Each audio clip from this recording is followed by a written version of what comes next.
Davom etamiz. Bugun zamonaviy hayotni plastik mahsulotlarsiz tasavvur qilish qiyin.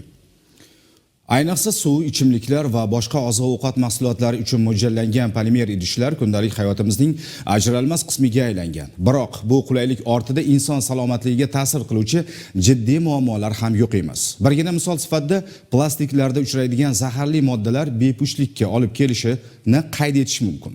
Muxbirimiz ayni mavzuni o'rgandi.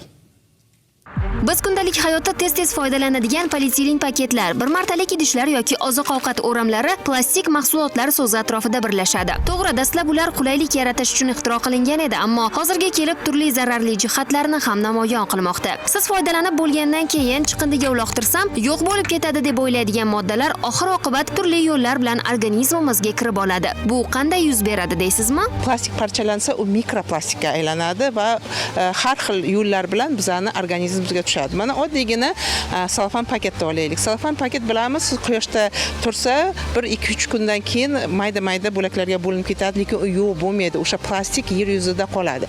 Balkim u tuproqqa aralashib, suvga aralashib, o'simliklar orqali uni hayvon yeydi. O'sha hayvonning go'shti orqali yoki baliqning go'shti orqali yana organizmimizga qaytib keladi. Masalan, sigaretning qoldig'i, buchoq deyiladi, 12 yilgacha masalan yerda yotadi. O'sha eng ko'pi shisha yotadi, 1000 yilgacha yotadi. Biz bir marta ishlatib otib yuboradigan yelim idishlar aslida 400 yilgacha parchalanmay o'zimizni va atrof muhitni zaharlab yotaveradi.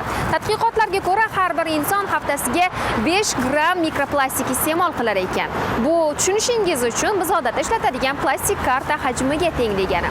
Ilmiy kuzatuvlar esa bunday mahsulotlardagi ayrim moddalar insonlarda gormonal nomutanosiblik, bepushtlik, rivojlanishdagi ayrim nuqsonlar va metabolik kasalliklarni keltirib chiqarishini isbotlagan.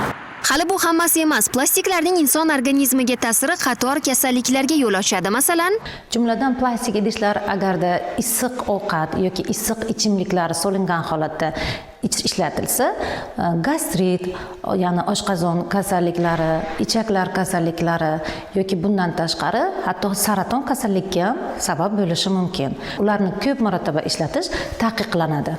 Odatda polimer mahsulotlardan deyarli har qanday vosita sifatida foydalanamiz, lekin yurtdoshlarimiz plastikning zararlari haqida qanchalik xabardor? Bir kunda necha marta plastik buyumlardan foydalanasiz? Kamida 2 mahal. Qattiqlar ham hozir baklashkada bo'lib ketgan, o'shandan olamiz.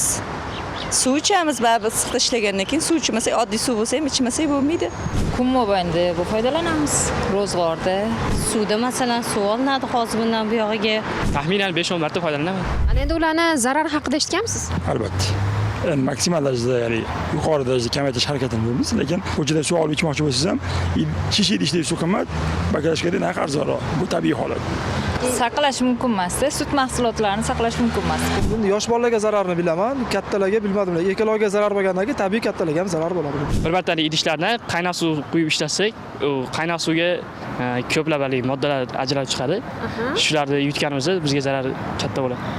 Mavzu faqatgina mahalliy darajada emas, global miqyosda ham dolzarb. Shuning uchun ayni paytda dunyoda bir martalik plastik idishlardan voz kechish harakati boshlangan. Hindiston ham shu narsaga qadam qo'ydi va bir martalik plastik idishlarni ishlab chiqaruvchilar $3000 va undan yuqori jarimaga tortilishi yo'lga qo'yildi-da. Qirg'iziston 2027-yildan bir martalik plastik idishlardan voz kechishga harakat qilyapti. Bu masala bizda 2019-yilning o'zidayoq qat'iy nazoratga olingan edi. Ya'ni davlatimiz rahbarining tegishli qarori bilan polimer plyonkali paketlarni bepul berish, ularning narxini yurtimiz hududida sotiladigan tovarlar narxiga qo'shish, shuningdek o'z tan narxidan past narxlarda sotish taqiqlangan edi. Hozirgi paytda bu amaliyot yirik savdo maskanlaridagina amal qilayotgani esa achinarli. To'g'ri, plastiklar butunlay voz kechadigan mahsulot emas, ana endi nima qilish kerak degan savol tug'iladi. Albatta ishlatish kerak, lekin kam ishlatish kerak. Ko'proq uni muqobil variantlarini ishlatganimiz ma'qul. Masalan, plastik paketlar o'rniga ekoshopperlar, ya'ni o'sha latta sumkalardan foydalanish, bu chiqindini ham kamaytiradi, o'zimiz sog'lig'imizga ham zarar yetkazmaydi. Yoki misol uchun o'sha plastik baklashkalardan foydalanmasdan hozir urfga kirdi, termoschalarni olib yurishdi. Ehtiyot choralari quyidagilardan iborat. Issiq ovqatni plastik emas, balki chinni, shisha yoki temir idishlarda iste'mol qilish kerak. Plastik idishlarni qayta ishlatmaslik kerak. Ayniqsa mikroto'lqinli pechda plastik idishlardan umuman foydalanish mumkin emas.